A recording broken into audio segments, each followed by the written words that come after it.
বিহার জয়ের পর একেবারে বলা যেতে পারে যে উচ্ছ্বসিত বিজেপি শিবির। সামনেই রয়েছে এ রাজ্যে বিধানসভা ভোট, কিন্তু বিহারে যে পথটা আমরা দেখেছি যে বিহারে প্রচুর মুসলিম ভোটার তারা সরাসরি বিজেপির ভোট বাক্সে ভোট দিয়েছে। তাহলে বিহারের এই পথ ধরেই কি এই রাজ্যে বা এই বঙ্গের মুসলমান ভোটাররা এবার বিজেপির পথে? কেন এই কথাটা বলছি তার কারণ হচ্ছে যে বদনামে অসহ্য 95% মুসলমান ভোট কি এবার মোদির বাক্সে যাবে?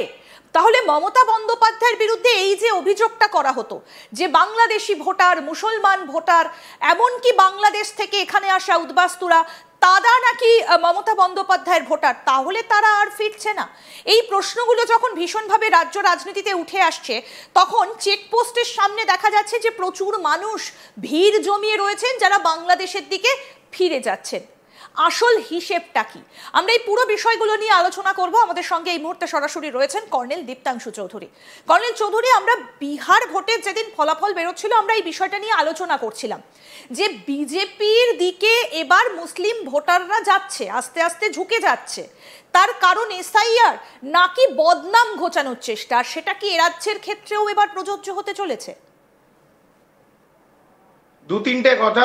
প্রথমে এটা বিহার, যেটা ইন্দিরা, বিহার হচ্ছে হিন্দি বলয়। আমরা ইউপি বিহার বলি, কোনোদিন বিহার বেঙ্গল বলি না সচরাচর, কারণ পশ্চিম বাংলা এবং বাঙালিদের আইডেন্টিটি একটা আলাদা। একদম আমরা আলাদাভাবে নিজেদের চিনি। আমরা হিন্দি বলয়ের সঙ্গে, বিশেষ করে উত্তরপ্রদেশ অথবা বিহারের সঙ্গে নিজেকে কোনো সময় ইকুয়েট করি না। এটা হচ্ছে এক।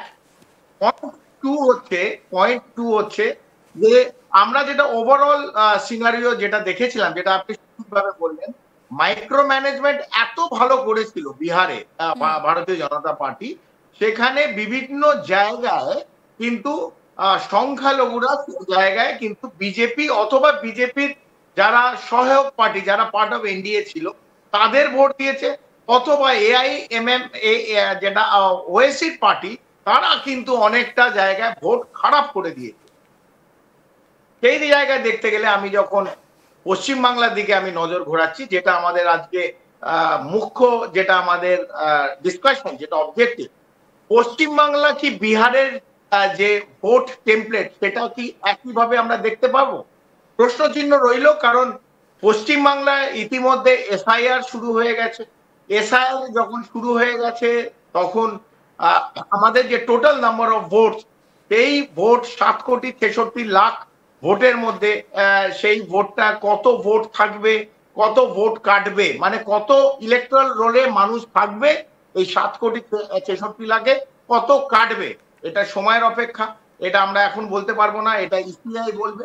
কিন্তু প্রধানত যে ডেড ভোটার, মাইগ্রেটরি যারা চলে গেছে অথবা যার ডুপ্লিকেশন আছে, এবং সবচেয়ে বড় হচ্ছে যে ইলিগাল ইনফিল্ট্রেশন, যারা অনুপ্রবেশ করেছে সেই জায়গাটা হচ্ছে প্রধান।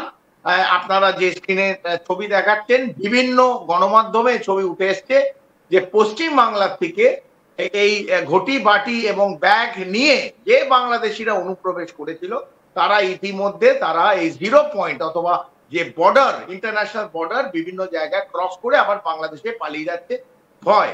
তো এখনো আমরা ফিগারটা ঠিক জানি না, ফিগার জানলে আরো সুবিধা হতো।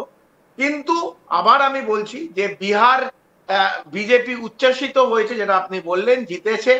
একই টেম্পলেট উচ্ছ্বসিত হতে পারে, কিন্তু আপনি ইন্দিরা শুধু একটা পয়েন্ট দিয়ে, যেটা দিয়ে আমরা শুরু করছি, দর্শকরাও দেখতে এটা দেখবেন, যখন বিহার জিতেছিল, যেই দিন বিহার জিতেছিল, আপনার সঙ্গে বসে আমি স্টুডিও আলোচনা করছিলাম, একদম সকাল 9টার থেকে আমরা 12টা অব্দি আলোচনা করেছি বিহারের ট্রেন্ড। যেদিন জিতলো তারপরে পুরো পশ্চিমবাংলায়, কলকাতা ছাড়া, এই বিশেষ করে যেখানে বিজেপির হেড অফিস, যেটা মুরলীধর লেন হতে পারে অথবা সরলেন, এখানে আনন্দে উচ্ছ্বাসিত হয়েছিল। কিন্তু এরপরে আপনি বলুন, বাংলায় আমাদের এতগুলো জেলা আছে, কোন জেলায়, কোন গ্রামে এই যে যদি বিজেপির অ্যাকচুয়ালি গ্রাসরুট লেভেলে অর্গানাইজেশন থাকে, আমায় একটা বলুন, পশ্চিমবাংলায় দুটো জায়গা ছাড়া, কলকাতার দুটো জায়গা, একটা মুরলীধর লেন এবং সল্টলেক ছাড়া, আর কোথায় কোথায় বিজেপির সমর্থকরা, বিজেপির নেতারা, ঠিক, ঠিক, বিজেপির ঠিক। এমপিরা রাস্তায় বেরিয়ে কলার তুলে এই যে বিহারে জিতেছিল তার আনন্দ পশ্চিম বাংলার যে কোনো গ্রাম অঞ্চল অথবা এবং জেলা যেখানে হেডকোয়ার্টার সেই জায়গায় করেছে বলে আপনি দেখেন। মানে আপনি বলছেন এই যে এই জয়টাকে তারা কোনোভাবেই নিজেদের দিকে আনতে পারলো না এ রাজ্যে, তারা নিজেদের ফরে এনে এ রাজ্যে যে চাপটা বাড়াবে।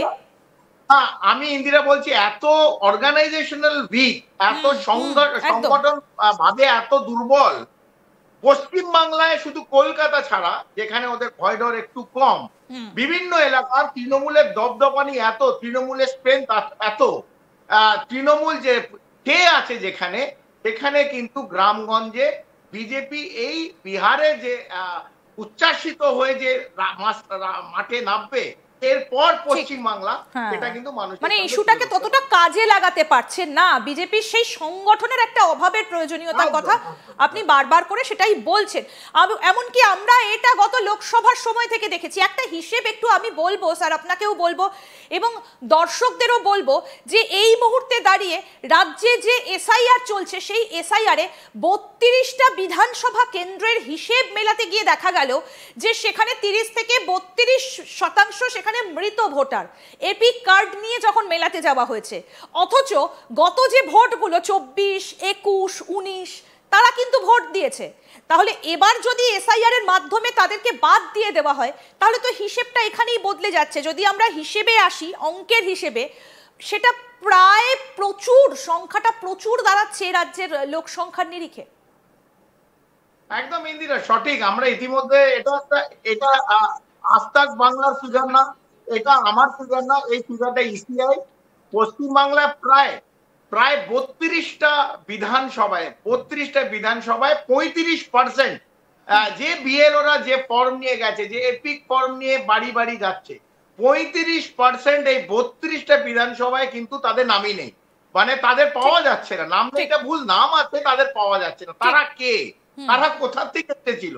আর এইটা যদি আমি স্যাম্পল নিই পুরো পশ্চিম বাংলায় একটু 294টা বিধানসভায়, যেখানে আমি ধরে নিই 35%-এর জায়গায় 30% লোক পাওয়া যাচ্ছে না, তার মানে আমি যদি আমি ওভারঅল 7 কোটি ধরে নিই, আমি তার বেশিগুলো আমি 66 লাখ অথবা 40 লাখ 45 লাখ, 7 কোটি যদি আমি ভোটার ধরে নিই, 7 কোটি 3% 30% হচ্ছে 2 কোটি 10 লাখ।